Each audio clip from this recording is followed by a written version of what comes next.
Fala rotineiros, está começando mais um vídeo aqui no canal e esse é o Mundo Assombrado.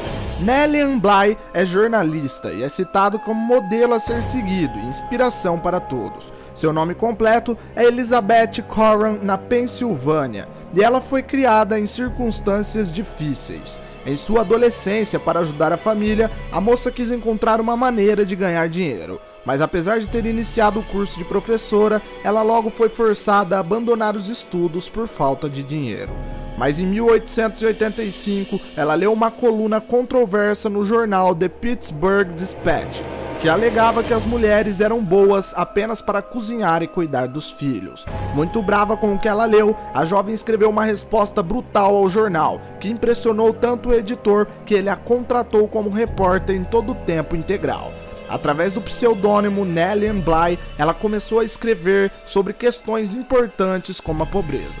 Ela ficou muito conhecida e resolveu investigar o hospital psiquiátrico New York City Lunatic Asylum, que estava localizado às margens do West River, entre o Queens e Manhattan.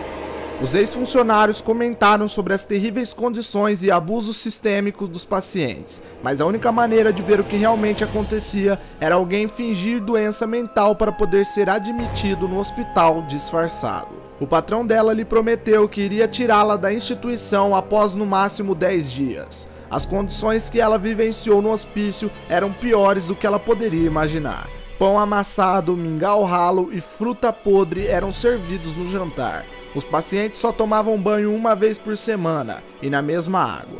O prédio inteiro era infestado de ratos. Depois de 10 dias, o advogado do patrão de Nelian ameaçou o hospício com medidas legais e exigiu que ela fosse solta imediatamente. Nelian então escreveu uma matéria que a ajudou a conseguir fama internacional, intitulada 10 dias no hospício.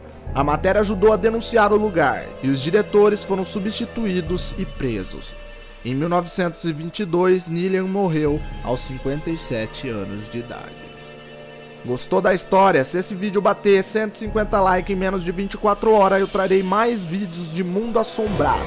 Se inscrevam no canal, curtam o vídeo, tô indicando mais alguns vídeos aí na tela pra vocês e eu volto a qualquer hora com mais um Mundo Assombrado. Fui.